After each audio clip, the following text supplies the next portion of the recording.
शिवरायांनी जिंकला आणि त्यावर भगवा फडकला। मग त्या पन्हाळगडच्या पायथ्याशी छोटी छोटी गावं होती।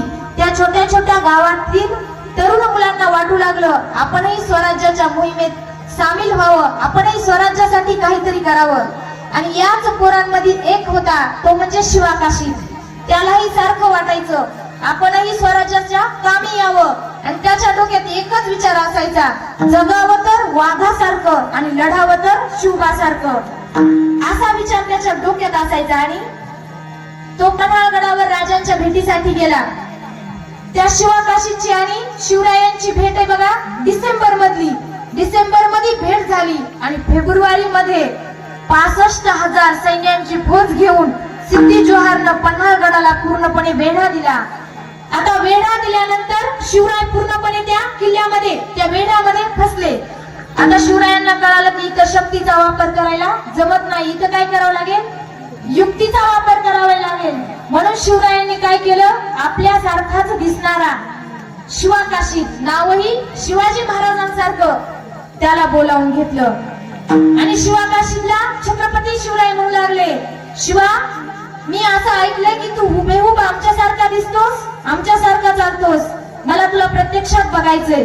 शिवा काशीद आतमध्ये गेला, शिवरायांचा पोशाख घालून आला, जिरेटोप घातला आणि प्रत्यक्ष शिवरायांपुढे उभा राहिला। तर बघतच राहिले शिवराय आणि काय म्हणाले, शिवा मला तर असं वाटतंय मी आरशात माझं प्रतिबिंब बघतोय। असं ऐकताच शिवा काशीद म्हणाला, म्हणजे राज तो सिद्धी बी मला ओळखायचा नाही। शिवाजी महाराज म्हणाले, तुला कसं कळलं मी तुला सिद्धीकडे पाठवणार आहे ते? तेव्हा शिवा काशीद म्हणाला, तुमच्या संगती राहतो तो उगा होय, तुमच्या काळजाचे ठोके बी काय बोलतात ते कळते आम्हासनी। असं ऐकताच छत्रपती शिवराय सरदिशी पुढे झाले आणि शिवा काशीदला त्यांनी कडकडून मिठी मारली आणि छत्रपती शिवरायांच्या डोळ्यातले अश्रू त्याच्या पाठीवर पडले। आतापर्यंत अशी शब्बासकीची कौतुकाची छाप कोणत्याच मावळ्याच्या पाठीवर पडली नव्हती। ती शब्बासकीची थाप शिवा काशीदच्या पाठीवर पडली होती, हे भाग्य त्यालाच प्राप्त झालं होतं। आणि ठरलं महाराज, पावसाळा सुरू होता, त्या पावसाळ्याच्या दिवसामध्ये आणि अमावस्येची रात्र होती, काळाकुट्ट अंधार होता। आता ठरलं होतं शिवरायांनी पन्हाळगडावरून विशाल गडाकडे जायचं आणि शिवा काशीदनं छत्रपती शिवरायांच्या वेशामध्ये सिद्धी जोहरकडे जायचं। मग ठरल्यानंतर इकडे सिद्धी जोहर तर वाटच पाहत होता शिवरायांची। सिद्धी जोहरनं खूप मोठा उत्सव साजरा केला आणि त्या उत्सवामध्ये काय झालं, सैन्यांचा वेढा ढिला झाला। त्याची संधी साधून छत्रपती शिवराय विशाल गडाकडे जाते झाले आणि हा शिवा काशीद छत्रपती शिवरायांच्या वेशामध्ये सिद्धी जोहरकडे आला। पालखीतून उतरत असताना सिद्धी जोहर म्हणाला, आइये राजा आइये। तसे दोन संशयी डोळे शिवाजी महाराजांकडे पाहत होते। ते संशयी डोळे होते अफजल खानाचा मुलगा फाजल खान। तसा तो म्हणाला, शिवाजी ये नहीं हो सकता शिवाजी, हुजूर मैंने देखा है शिवाजी को। आबाजांच्या आणि शिवाजीच्या झटापटीत शिवाजी राजांना मस्तकावर तलवारीची निशाण आहे, याच्या जर मस्तकावर तलवारीची निशाण असली तरच हा शिवा हे शिवाजी महाराज आहेत, नाहीतर हा दुसरा आहे। मग काय, त्या सिद्धी जोहरनं जिरेटोप उतरायला लावला। जिरेटोप उतरताच ती खून दिसली नाही।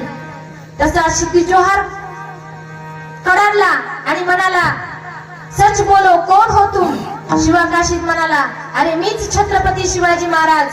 तसा सिद्धी जोहर म्हणाला, मुफ्त में मरोगे क्या बकते हो, सच बोलो कौन हो तुम?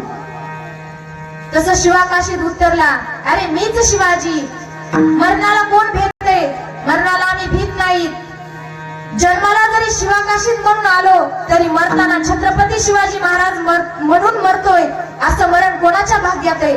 असं ऐकताच त्या सिद्धी जोहरची तळपायाची आग मस्तकाला गेली। त्याने तलवारीच्या एकाच वारामध्ये त्या शिवा काशीदचं डोकं धडावेगळं केलं। विचार करा महाराज, छत्रपती शिवरायाची आणि त्या शिवा काशीदची भेट कधीची आहे? डिसेंबर मधली। आणि शिवा काशीद समर्पण बलिदान करायला तयार केव्हा होतो? फेब्रुवारी मध्ये, अगदी 1-2 महिन्याच्या कालावधीमध्ये। हे कशामुळे घडलं?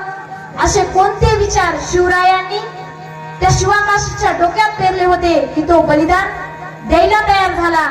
हा कशाचा परिणाम आहे महाराज? संगतीचा. अनेक राजांनी गिरिदुर्ग उभारले, अनेक राजांनी जलदुर्ग उभारले, परंतु नरदुर्ग उभारणारा एकच राजा होता. तर कसा होता राजा? 18 पगड जाती एकत्र करून छत्रपती शिवरायांनी स्वराज्य कमावलं होतं एका छोट्याशा पोळ्यामध्ये म्हणून.